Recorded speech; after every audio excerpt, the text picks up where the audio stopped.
Di video kali ini kita akan melanjutkan cerita pada episode sebelumnya yang menceritakan bagaimana negara Dark Elf berhasil ditaklukkan oleh Ellie. Nah, kira-kira di video kali ini, seperti apa pertemuan Light bersama dengan Raja Kurcaci dan reruntuhan rahasia apa yang selama ini disembunyikan oleh negara Kurcaci. Dengan begitu, daripada lama-lama lagi berikut pembahasan cerita kali ini.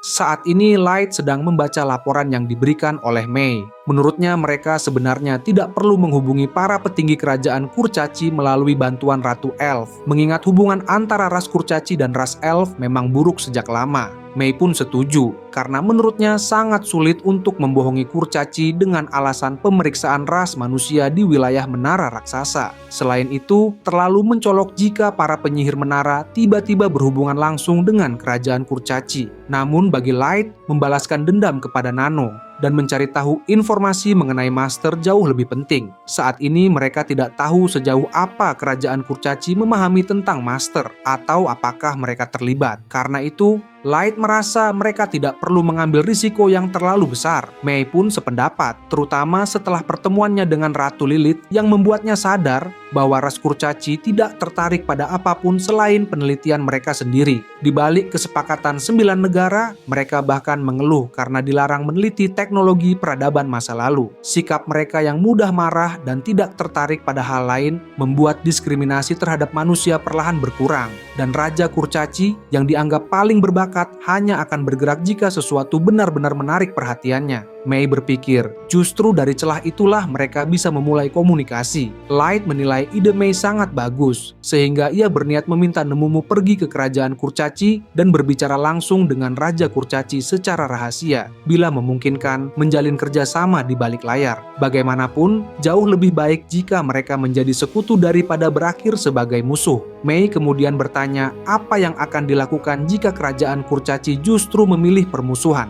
Light menyayangkan jika itu terjadi, tetapi jika memang demikian, kerajaan Kurcaci akan berakhir sama seperti kerajaan Elf dan negara Dark Elf. Mereka hanya perlu dihancurkan lalu dikendalikan dari balik layar. Pada akhirnya, apapun yang dilakukan Kurcaci, hasil akhirnya tetap tidak akan berubah. Sementara itu, di kastil kerajaan Kurcaci, tepatnya di kamar tidur sang raja, Dagan terlihat sangat kesal karena hari-harinya penuh dengan rutinitas membosankan. Ia bahkan ingin berhenti menjadi raja dan kembali fokus pada penelitian yang begitu ia cintai. Bagaimanapun, sistem pemerintahan kerajaan Kurcaci tidak didasarkan pada garis keturunan. Sejak awal berdirinya kerajaan, raja selalu dipilih dari para pengrajin paling berbakat. Mereka saling berkumpul, menunjuk kandidat terbaik, dan bila suara mayoritas setuju, maka orang itulah yang menjadi raja berikutnya. Namun masa jabatan tersebut juga otomatis berakhir bila pertemuan 9 kerajaan kembali diadakan. Bagi Dagan, hal itu justru menjadi kesempatan terbaik agar ia bisa kembali tenggelam dalam penelitian tanpa gangguan. Di tengah kekesalannya, tiba-tiba muncul sosok misterius yang memanggilnya. Dagan sontak terkejut dan mengira ada pembunuh yang dikirim untuk menghabisinya. Namun ternyata sosok tersebut adalah Nemumu yang langsung menenangkan Dagan agar tidak panik. Ia menjelaskan bahwa berteriak memanggil pasukan atau menggunakan magic item pun tidak ada gunanya, karena semuanya sudah ia antisipasi sejak awal. Menyadari bahwa melawan tidak akan menghasilkan apa-apa, Dagan memilih untuk tetap tenang. Nemumu kemudian meminta maaf karena datang dengan cara yang tidak sopan pada malam hari. Ia menegaskan bahwa ia tidak bermaksud menyakiti Dagan karena tujuannya hanya ingin berbicara. Dagan pun bertanya apakah Nemumu bukanlah pembunuh dari ras Dragonwed atau kelompok lain. Nemumu membenarkan bahwa ia bukanlah musuh dan hanya seorang pelayan yang diutus untuk mengumpulkan informasi secara langsung. Saat Dagan menanyakan informasi apa yang sedang dicari, Nemumu menjelaskan bahwa tuannya ingin mengetahui segala hal tentang Master dan meminta diadakannya pertemuan rahasia. Maka Nemumu bertanya apakah Dagan memiliki waktu luang untuk bertemu. Dagan berpikir sejenak, ia memang mengetahui beberapa informasi terkait Master, namun itu bukan hal yang bisa dibicarakan dengan mudah. Meski begitu, melihat cara Nemumu menyusup tanpa terdeteksi dan mematikan semua kemungkinan perlawanan sejak awal, ia sadar bahwa melawan atau kabur tidak akan memberi hasil apapun. Sambil menunggu jawaban, Nemumu mengingat pesan Light. Light mengatakan bahwa bahkan jika Dagan menolak, Nemumu cukup pulang tanpa menyakitinya. Sebab di kemudian hari, Ellie sebagai penyihir menara bisa menghancurkan kerajaan kurcaci dan mengendalikannya dari balik layar. Selain itu, Light juga meminta Nemumu memanfaatkan saran Ratu Lilith sebagai bahan tawar-menawar saat pertemuan berlangsung.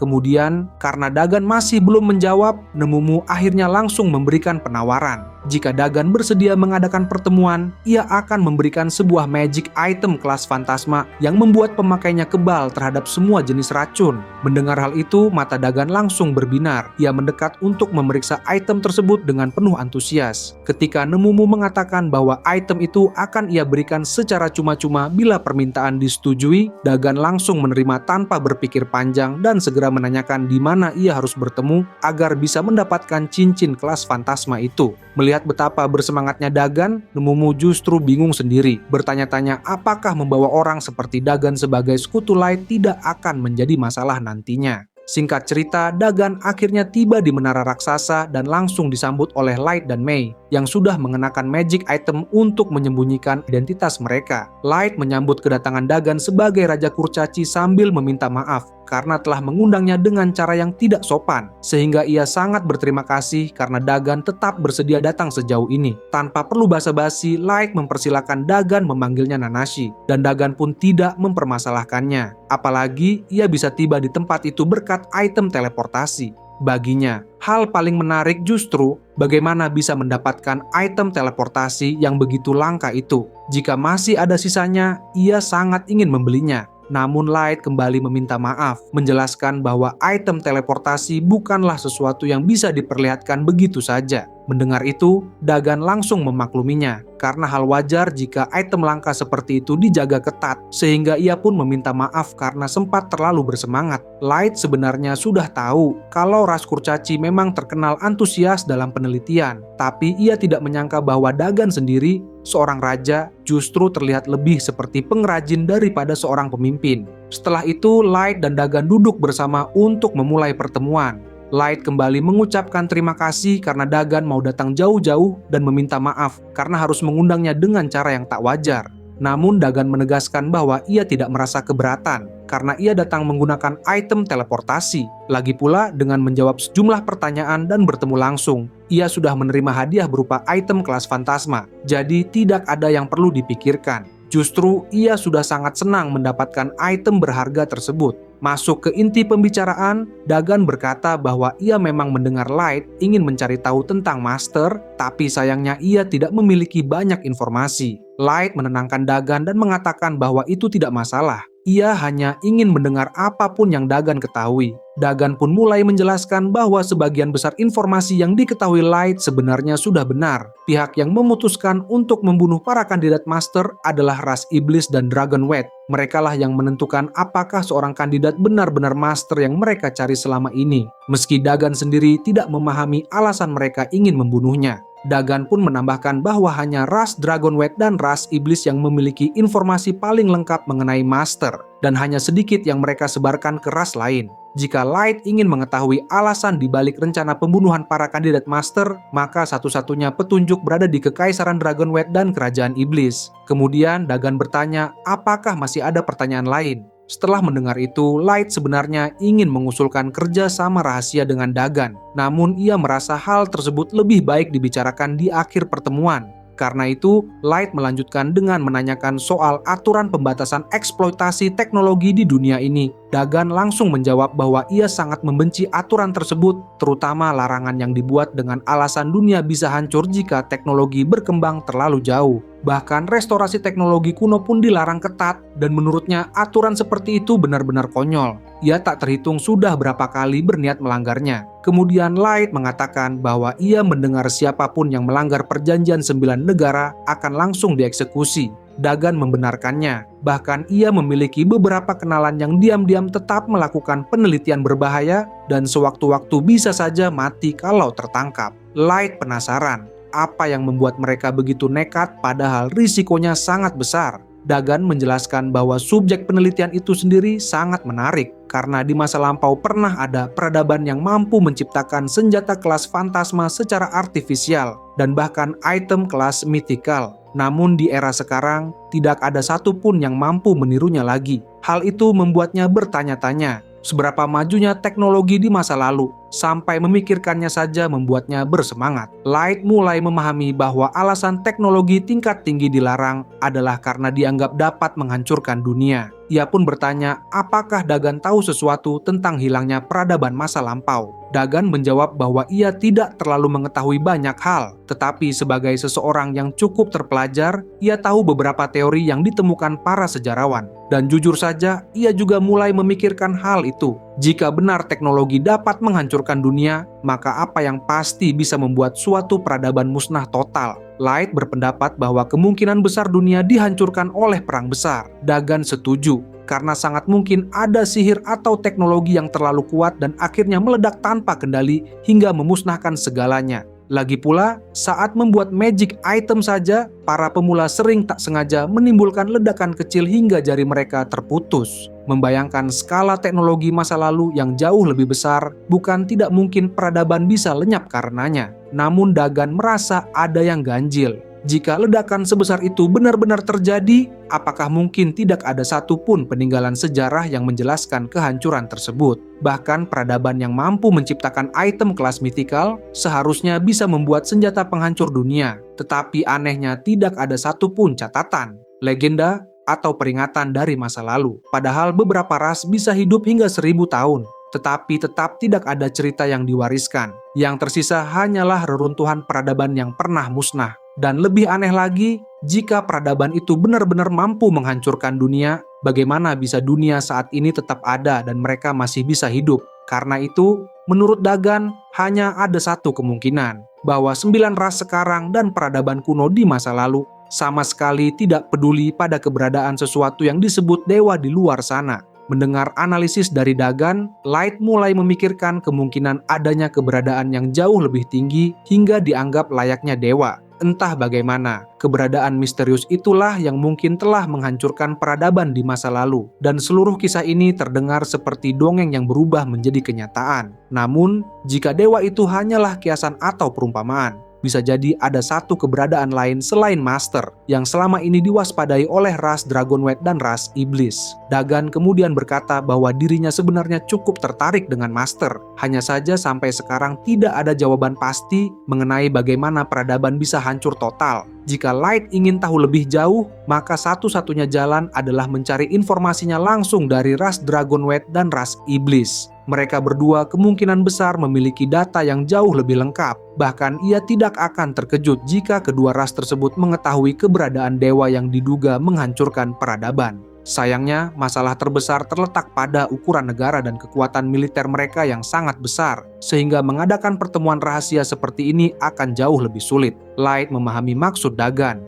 Jika ingin informasi lebih dalam, maka cepat atau lambat ia harus mengambil tindakan terhadap ras Dragonwed dan ras Iblis. Karena sejauh ini, kedua ras tersebut adalah hambatan paling besar dalam menggali kebenaran. Berbeda dengan kerajaan Elf maupun negara Dark Elf yang lebih mudah ditaklukkan. Setelah itu, Dagan mengungkapkan bahwa sebenarnya ada cara lain untuk mengetahui kebenaran runtuhnya peradaban masa lalu, yaitu dengan cara menjelajahi reruntuhan kuno. Lagi pula, ada cerita turun-temurun yang dirahasiakan oleh ras kurcaci selama beberapa generasi mengenai sebuah reruntuhan kuno yang sangat besar.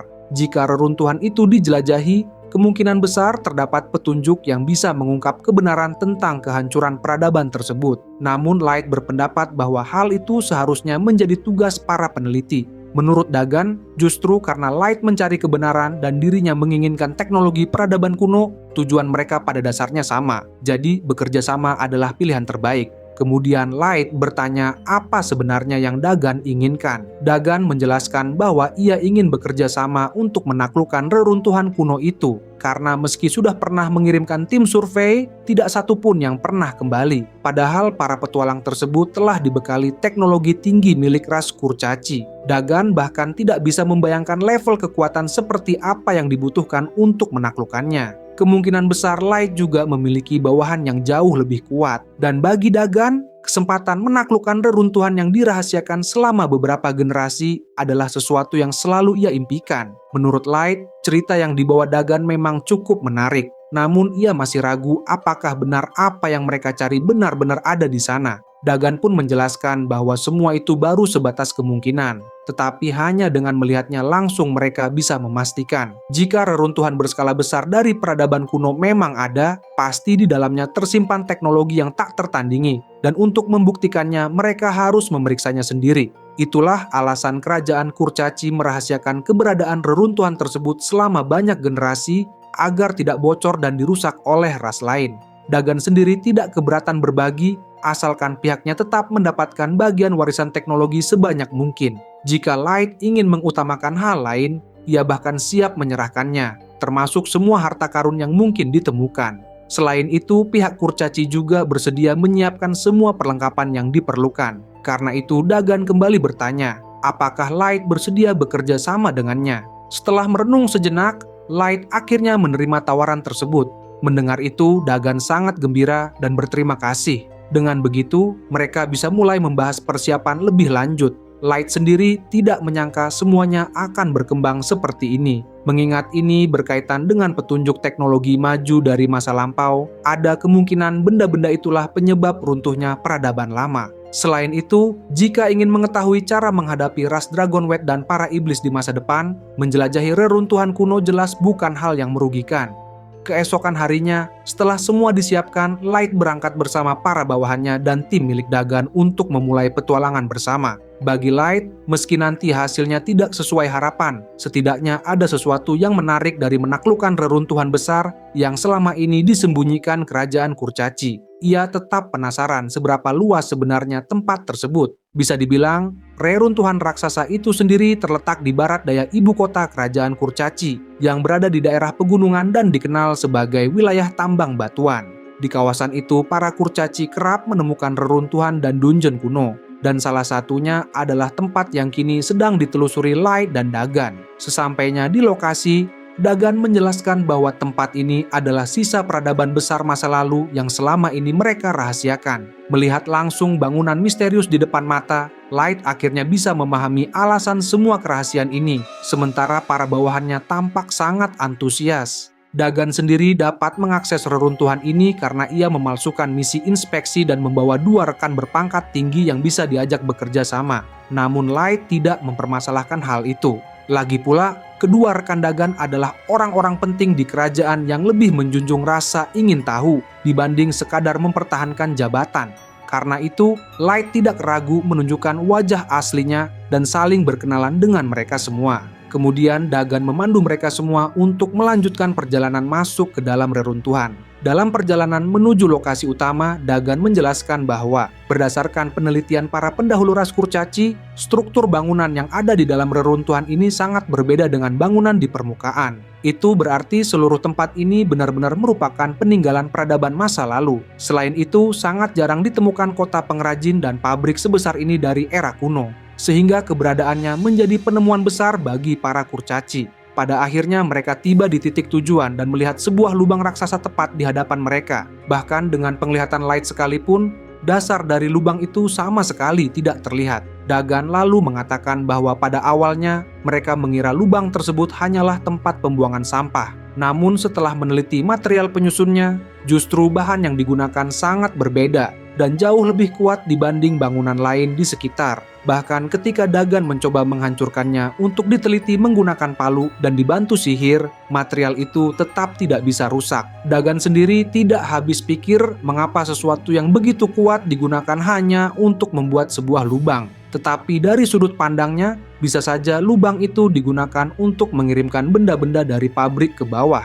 Jika itu benar, maka kemungkinan besar peninggalan yang ada di dasar lubang jauh lebih banyak dibandingkan yang berada di permukaan. Menurut Light, apa yang Dagan katakan memang masuk akal, dan ia bisa memahami mengapa ras Kurcaci begitu terpikat dengan tempat ini. Dagan kemudian menambahkan bahwa ia sudah berkali-kali mencoba mencari tahu apa yang ada di bawah sana, tetapi semuanya sia-sia. Bahkan orang-orang yang ia kirim tidak pernah kembali, meskipun mereka membawa item teleportasi. Light pun menduga mungkin ada jebakan di tengah lubang. atau bahkan monster kuat yang sedang menunggu di kedalaman. Karena itulah permintaan bantuan dari Dagan terdengar masuk akal. Dagan kemudian bertanya apakah mereka semua bisa turun ke bawah. Untuk memastikan jawabannya, Light meminta pendapat Mei. Mei pun mengatakan bahwa sejauh ini seharusnya tidak ada masalah. Karena dengan kemampuan benang sihirnya, jebakan apapun yang ada di dalam bisa ditangani. Dan ia dapat memastikan semua orang turun dengan aman.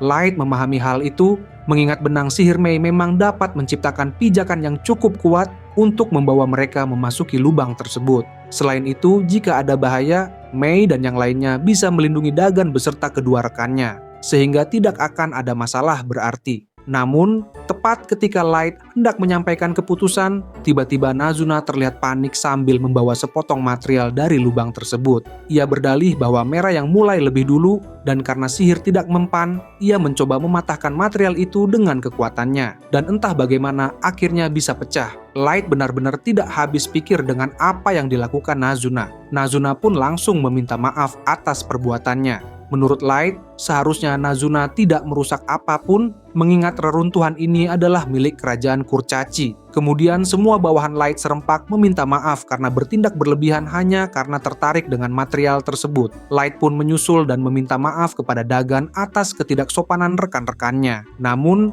Dagan justru sama sekali tidak mempermasalahkannya. Sebaliknya, ia malah sangat tertarik pada pecahan material yang Nazuna ambil, sehingga ia meminta agar pecahan itu diperlihatkan kepadanya. Begitu melihatnya secara langsung, Dagan langsung bersorak senang karena akhirnya ia bisa mendapatkan benda yang selama ini ia cari. Bahkan ia dan kedua rekannya sampai saling berebut hanya untuk melihat pecahan itu dari jarak dekat. Kemudian Light meminta Nazuna untuk memberikan satu pecahan kepada mereka masing-masing agar tidak bertengkar lagi. Setelah itu, Mei memberitahu bahwa semua persiapan sudah selesai dan untuk bisa turun ke bawah, ia sudah membuat sebuah kotak dari benang sihir sebagai alat transportasi mereka. Begitu mereka masuk ke dalam kotak tersebut, Light menempatkan Dagan dan kedua rekannya di bagian tengah agar lebih mudah melindungi mereka jika terjadi sesuatu. Light juga meminta Mera untuk membantu jika ada hal yang tidak terduga pada benang sihir Mei.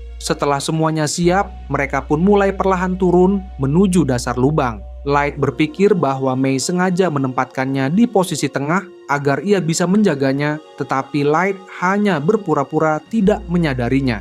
Namun, jika bawahannya berada dalam bahaya, ia pasti akan segera bergerak. Di tengah perjalanan turun, Dagan sempat bertanya mengapa mereka tidak turun lebih cepat. Mei menjelaskan bahwa jika turun terlalu cepat, itu bisa memberi beban pada tubuh mereka. Di samping itu, Mera mengatakan bahwa sudah 10 menit berlalu dan masih belum ada tanda-tanda keberadaan penyerang, sehingga bisa saja reruntuhan ini memiliki hubungan dengan dewa jahat. Mendengar hal itu, Locke langsung meminta Mera untuk tidak mengucapkan hal-hal yang menakutkan.